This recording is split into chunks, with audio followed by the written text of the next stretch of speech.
Assalamualaikum warahmatullahi wabarakatuh. Saya Lukiana Akila dengan NIM 0402021013 dari kelas B4 jurusan Ilmu Hukum Fakultas Hukum Universitas Muslim Indonesia. Pada kesempatan kali ini saya akan menindaklanjuti video yang telah diberikan oleh dosen saya, yaitu Bapak Dr. Hardianto Jangki, SHMH, selaku dosen pengantar ilmu hukum. Soal pertama, pada menit keberapa video dijelaskan tentang fungsi hukum sebagai a tool of social control, a tool of social engineering, hukum sebagai simbol, dan hukum sebagai mekanisme integrasi, dan jelaskan dua di antara fungsi hukum tersebut. Hukum sebagai a tool of social control, a tool of social engineering, hukum sebagai simbol, dan hukum sebagai mekanisme integrasi. Penjelasan tersebut terdapat pada menit ke-10:23 sampai menit ke-36:53.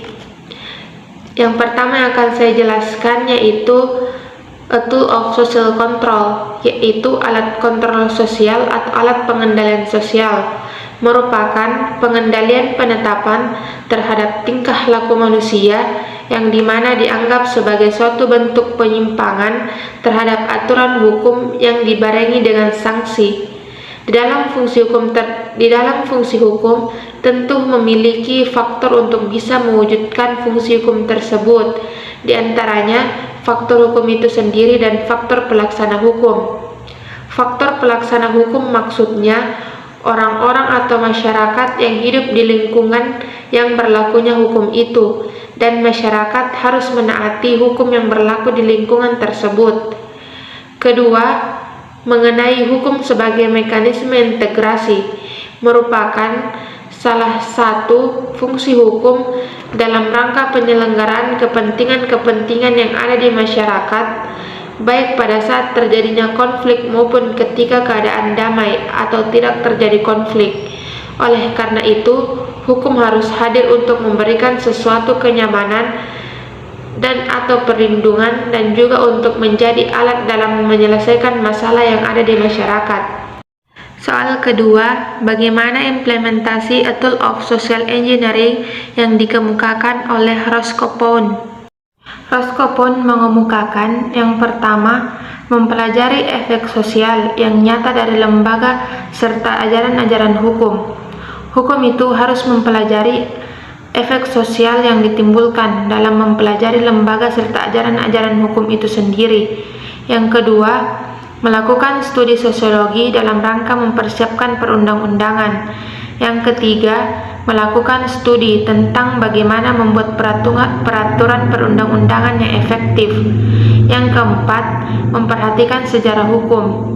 Hukum harus memperhatikan sejarahnya, karena hukum meliputi 3 konsep waktu, yaitu masa lalu, masa kini, dan masa yang akan datang, yang dimana ketiganya saling berkaitan untuk kelancaran suatu hukum di dalam negeri. Soal ketiga, apa pemaknaan fungsi hukum sebagai mekanisme untuk integrasi? Fungsi hukum sebagai mekanisme untuk integrasi hukum bertugas sebagai mekanisme untuk integrasi terhadap berbagai kepentingan warga masyarakat dan berlaku baik jika ada konflik atau tidak ada konflik. Dengan demikian, harus diketahui bahwa dalam penyelesaian konflik-konflik kemasyarakatan bukan hanya hukum satu-satunya sarana berintegrasi, melainkan masih terdapat sarana lain seperti kaidah agama, moral, norma, dan sebagainya. Fungsi hukum sebagai mekanisme untuk integrasi perlu suatu pendekatan teoristis untuk menganalisis fungsi hukum sebagai faktor integrasi, terutama dalam kaitannya dengan sistem sosial. Soal keempat, apakah yang dimaksud dengan fungsi hukum sebagai simbol, dan berikan contohnya yang terjadi di masyarakat. Hukum sebagai simbol atau simbolisasi mencakup proses-proses yang memudahkan seseorang untuk menerjemahkan atau menggambarkan ataupun mengartikan istilah sederhana tentang perhubungan sosial, fenomena-fenomena lain yang timbul dan interaksinya dengan orang lain. Penyimbolan akan memudahkan pelaksana hukum untuk menerapkan simbol hukum tertentu agar lebih mudah dikenali oleh masyarakat. Contohnya, traffic light atau lampu lalu lintas. Simbol pada lampu lalu lintas yaitu warna merah, memiliki arti bahwa pengendara harus berhenti. Lampu kuning artinya pengendara harus berhati-hati atau mengurangi kecepatan, dan lampu hijau artinya pengendara boleh melintasi jalan raya tersebut. Demikianlah tindak lanjut dari saya. Saya memohon maaf apabila materi yang telah saya bawakan masih kurang baik, dan saya berharap teman-teman bisa memberikan saya kritik dan saran, karena saya sangat membutuhkan kritik dan saran dari teman-teman sekalian.